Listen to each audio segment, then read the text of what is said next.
Hi, this is OG. Welcome to Crypto Nights. Become a knight by joining the Crypto Night Discord channel, link in the description below. Every day on this channel, I'll share the latest technical analysis and market updates for the cryptocurrency market, including on Bitcoin, Ethereum, DeFi, NFTs, and altcoins.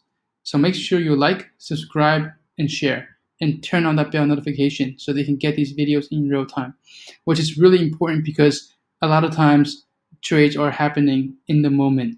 And if you miss these videos, you will miss the trades. Now, let's get into today's content. Let's start out with looking at the overall markets. So the overall cryptocurrency market cap is at 1.36 trillion, apologies, roughly the same as the last couple of days. Bitcoin's dominance at 44.3%, ETH dominance at 17%.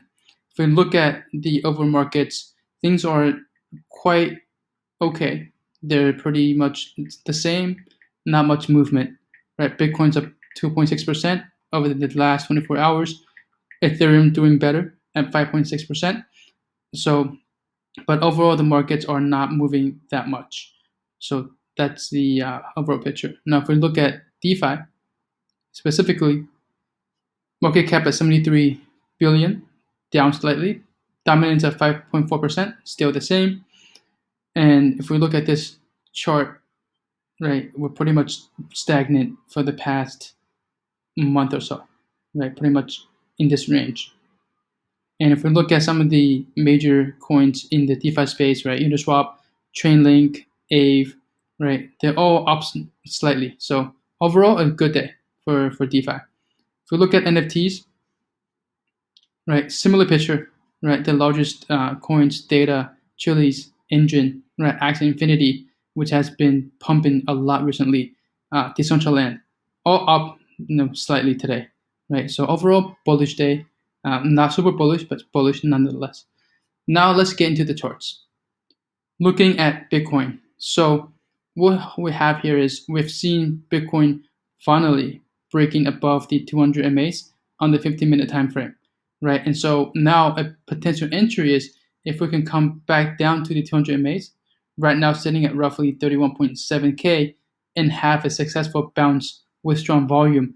This is where I'm looking for a long entry, right? This region right here. On Bitcoin, and apologies guys that the last couple of days my video software was having an issue, so wasn't able to post.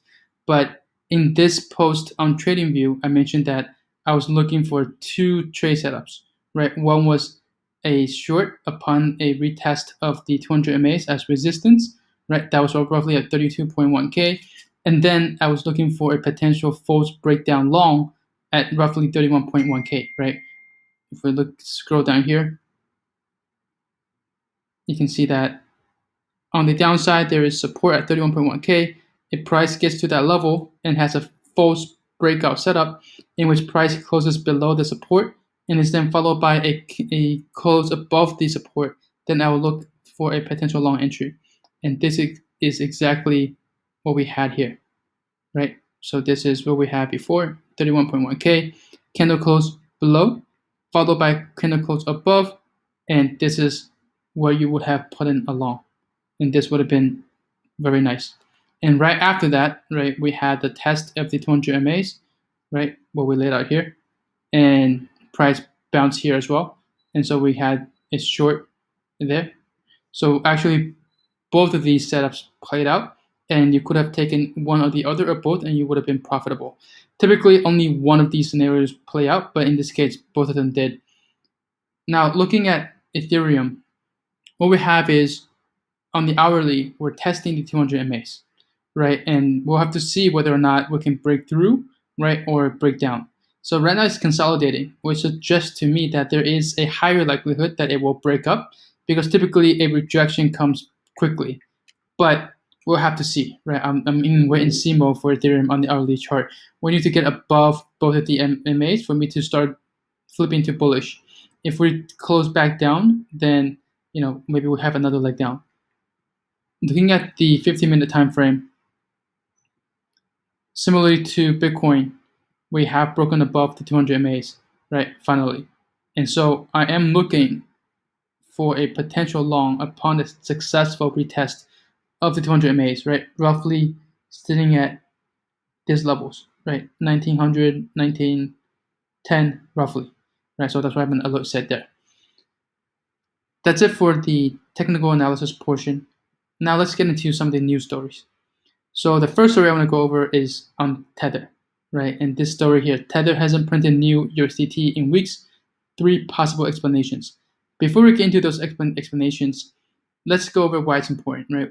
Tether is seen as the oil or the grease, right, of crypto in some ways. And as many of you know, there's a lot of thinking that the rise of Tether, right, the printing of Tether leads to a rise in Bitcoin, right? Whether or not there's causation there or there's pure correlation, let's put that argument aside for now. But there is this relationship, right, between printing of USDT and the overall price of Bitcoin and crypto in general. And so that's why I think it's important to look at these 3 possible explanations to understand what might be going on. So the first is that, on here. The first is China's crackdown on crypto, right? As many of you know, China has been cracking down on Bitcoin, on crypto, on Bitcoin mining in recent weeks. And so USDT, which has been used as an on-ramp for a lot of Chinese traders, is taking a hit as a result, right? As a result of this crackdown, this on-ramp, right, into crypto using USDT in China, there is this downturn in the use of USDT. So that's one possible reason. The second reason is the rise of USDC, right? So this to me actually it's a good thing, right? Because for so long, right, for a long time, USDT has been not only just the dominant player, but essentially the only player, right? Some of these other stablecoins have come online, but none of them have really had any significant market share, and until now, really, right? Until USDC is really making a run for it, right?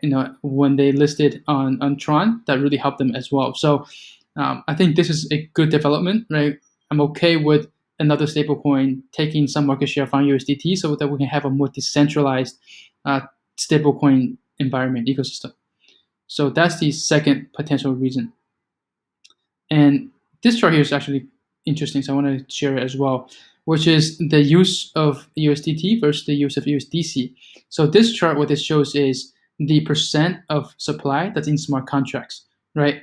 In the red or purple, we have USDT, and in the green, we have USDC.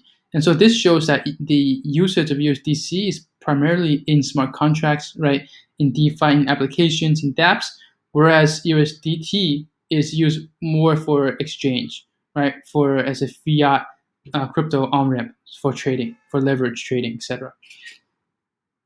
The last thing here, the last possible reason is just that we're in bear mode and we're in FUD season, right? And Tether, as always, is always a part of FUD season, right? Because of historical reasons, because of its reserves, questions on whether or not USDT is fully backed, right? As a result, every time we have bearish momentum in the markets, every time we have FUD in the markets, Tether is always part of that FUD, right? So these are 3 things that are potentially weighing down the printing of USDT, and it's probably a mix of all 3, to be honest.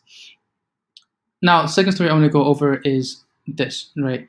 The A founder hints at developing Twitter on Ethereum, right? So a couple points I want to point out here. One is that we really, really need a decentralized social media, right? We've been discussing this for many years, but there still hasn't been any that's really taken off. And the reason is because there's a lot of censorship, right? Whether it's on Twitter, on YouTube, right, or the recent ban on TikTok, we know that centralized social media is controlled, it's influenced by those who are able to do so.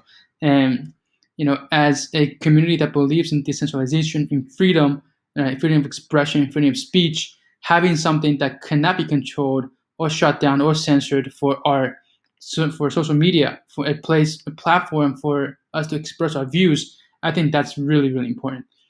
But secondly, the second point I want to mention here is that this tweet is a response to Jack Dorsey's tweet, right, about Square is creating a new business, right, that focuses on building an open developer platform with the goal of making it easy to create non-custodial, permissionless, and decentralized financial services, right? So this to me, again, is positive fundamentals development, right? Infrastructure building. Square has been, digging its feet deeper and deeper into the crypto space. And I think this is good that they are creating, infrastructure for building a larger ecosystem in this space. So, both of these are very exciting, right? Whether it's Square building this decentralized financial services ecosystem, or the potential of Aave building, decentralized social media on Ethereum. The next thing I want to mention here is this, right? This Bitcoin price set to rebound. BTC shorts on Bitfinex crashed by 25% after record spikes. And what this article is trying to get at is the potential relationship between BTC USD shorts on Bitfinex and the price of Bitcoin. And let me zoom into this chart. And so the conclusion is that it's mixed, right? Because if we look here, we see that the shorts were decreasing, and this actually did lead to, or at least correlated to, price of Bitcoin rising. But if we look at this region here, we've seen that the shorts were decreasing, but none of that led to any price spikes for Bitcoin. And so the jury's still out on whether or not, even if we do get a spike down in BTC shorts on Bitfinex, whether or not that would actually lead to a price spike in Bitcoin. It might if it's here, if it might not if it's something like this, right? So, but just something to point out, something to keep your eye on. Last story I want to go over is this.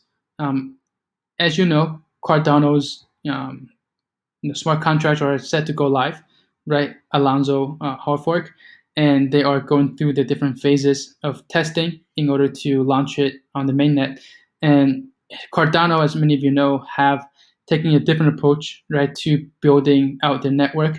They're taking a more academically rigorous approach, which has meant that it's taking them longer, right, than some of their peers to roll out on the mainnet, essentially. And so this is about prediction markets and people betting when they will launch, right? And so right now it seems that more people are betting that there will still be more delays, right? So market opens betting that Cardano won't release smart contracts by October 1st, right? And the odds are 63 to 37 against, according to recent trading levels on Polymarket, right, which is a prediction marketplace. And another thing, another reason why I want to bring this up is because, as some of you know, not a lot because I haven't really announced this much, but I have been working on a blockchain project, specifically a launchpad for Cardano. So it's called ADA's or ADA's Starter DAO, and the reason is because we want to create a DAO infrastructure from the beginning. And so the idea of ADA's is it's an NFT powered Cardano launchpad run by a decentralized community. And there's a lot to go over, and I will make a separate video on this. But if you have time, you can check out ADA Starter DAO and to learn more. The idea is that we want this launchpad to be run by a community so that anyone can list their project without a centralized team, and there is no need for investors to hold tokens. We don't believe in the model of holding tokens in order to be eligible to buy into projects. I think that creates friction between investors and projects. And instead, what we should do is make it easier for projects, right, to reach out to investors, and easier for investors to invest in the projects that they want. And again, I'll be releasing a separate video on this project. So that's it for today's video. Thank you guys for your time. Again, make sure you like, share, and subscribe. It's the best way you can support me. You can support this channel. You can get this channel, this video out to more people, and that's going to be good for the overall crypto markets, right? So more people get brought into this market. It's going to be good for your holdings as well. So help me, help your bags, help crypto. Subscribe, turn on the bell notification. OG out. See you guys in the next one. Goodbye.